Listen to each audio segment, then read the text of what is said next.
We go there. We do that. We go there. We don't do that. We go there. We never do that. We prefer this. We always do that. Join the England Supporters Club. It's a lot more fun than attempting to love it. Well, I'm joined now by our Norwegian colleague Øyvind Vinstra, who's kindly agreed to tell us about the joys of holidaying in Norway. So, what is there to do there? Well, Mike, there's basically Etterspart, Mattemude and Hoodsleden. They're popular, are they? They're very popular, Mike, I believe, yes. What about in the evenings? Well, in the evenings, there's Etterspart and Mattemude. No Hodsleden. Well, you wouldn't do that in the evening, would you, Mike? No, I suppose not. What about for the children, then? Well, for the children, there's supervised Etterspart.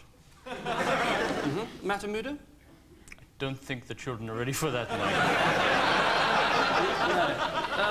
Pardon my ignorance, Øyvind, but what exactly is Etterspart?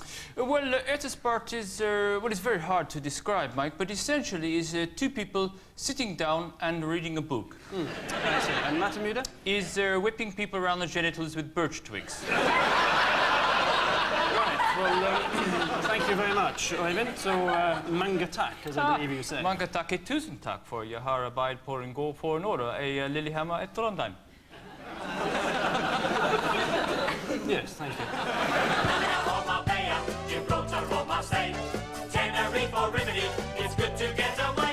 With you. Well, something to look forward to next week when veteran holiday reporter Frank Boff will be returning from 2 weeks in Bolivia and giving us his snow report. Anyway, back to this week. Mike, I believe you and Anna took a trip together. Yes, that's right, Mike. Yes, a wet and wild time cruising in Arabian night and day round-the-clock action holiday for the under-30s. Under-30s? Yeah. Presumably they were talking about IQ. Anyway,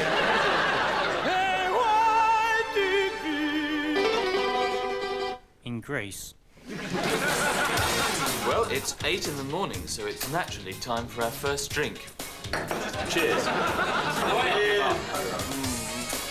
Well, it's midday on the first day, and I'm just burning the upper part of my torso.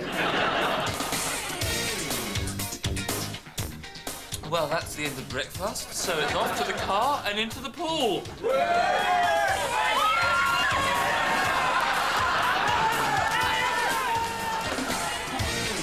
are several excursions that the energetic can take, and I've just made my way the hard way, up here, to the top of Mount Shasta.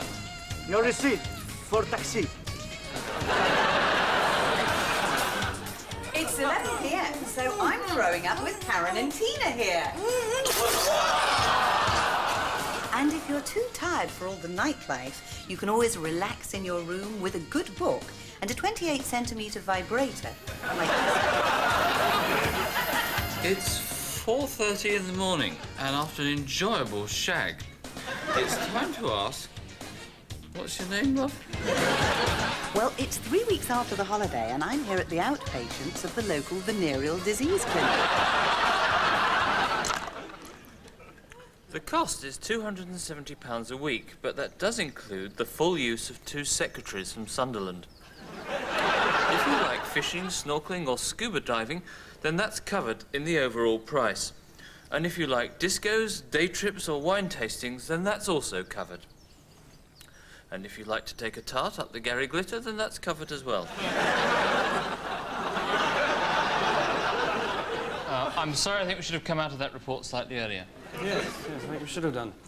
Round the opening line, preferably. KYTV, we set the agenda. Hello, I'm Kenneth Wolstenholme, and welcome to Violent Unsolved Deaths. Yes, this autumn on KYTV sees a whole new series of crime and murder entertainment for all the family. Saturday's Stabbing brings you a roundup of all the weekend knife-related incidents, plus a chance to win this solid silver carving set. Murder on Monday. Each Monday, we'll be profiling a different murder where forensic skill helped trap the criminal. The first thing we had to do was to get a picture of the victim's face. Unfortunately, we had precious little to go on, just this wee bone. But eventually we came up with this. KYTV. We promise you a headlong chase for ratings at the expense of quality.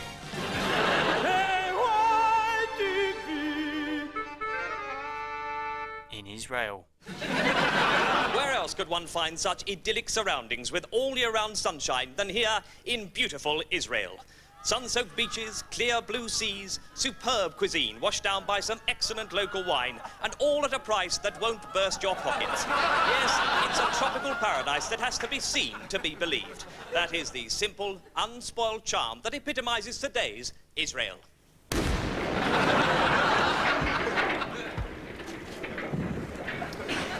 Good. Well, time to have a look at one or two of your letters. Alice Blake Thomas writes to ask which is the cheapest way to get to America. Well, air travel is certainly cheaper than going by boat, but by far the best value still, Alice, is deportation. Obviously, this may involve committing a serious crime and even serving a small prison sentence on your arrival, but for speed and value for money, it simply can't be beaten. Well, Nigel Waverley writes in to say, is Lisbon still the capital of Portugal? Well, interesting question. Well, theoretically it is, yes. And in practice it is too. So, thanks for that interesting letter. Yes. Thank you, Nigel. Eleanor Strangeways writes in to ask how much does Mike Flex get paid for flying to Cyprus and interviewing a couple of hoteliers for 5 minutes? Well, Mike's basic salary is £45,000. Excluding in public appearances, for which he earns an average £5,000 a year. And that trip to Cyprus took just over a day and a half, so on a pro rata basis, that works out at roughly £1,400 for, as you say, a 5-minute interview. Another interesting letter, Mike. Yes, thank you. And Jim Sideways writes in to ask Mike what your hair weave allowance on this programme is. Does he? Yes, well, I happen to know that 5% of his annual salary of £83,000 is put aside for follicle implants. Yes. And that's an incredible £4,150 per annum. Yes, yes. No doubt directly paid into his account at the Trichology Research Clinic. Well, Mike, of course, is a great lover of animals. What do you mean by that?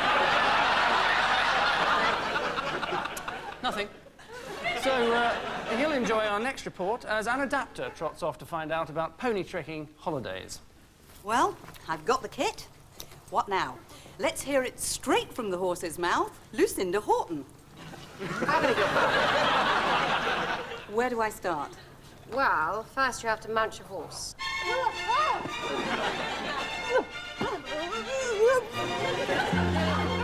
Heel smudger, heel smudger, heel smudger, heel smudger, heel smudger, heel! Use your seat! Heel smudger. Once you've gained control of the horse... Whoa, smudger! Once you've gained control of the horse, Once you've gained control... Right, well, there you have it. So, all you need to do is dismount, and you take your feet out of the stirrups and swing your leg over the saddle. Whoa, smudger! Right, sausage factory for you, smudger.